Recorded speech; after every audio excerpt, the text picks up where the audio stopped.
How to enable notifications on IMO. Want to stay updated with your chats?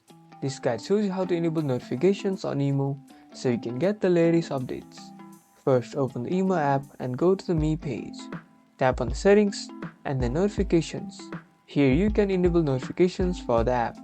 You can also customize the sounds, the style, or the notifications and more. If you can't find the notifications options in the app, you can turn them on from your iPhone's main settings. Go to settings, then notifications, then find IMO in the list of apps and tap on it. You can then turn on the allow notifications option. Notifications can be very useful. They can let you know about new messages, new calls, and new updates. So make sure you have them enabled to stay updated with your chats. You now know how to enable notifications on IMO. Get ready to stay updated with your chats.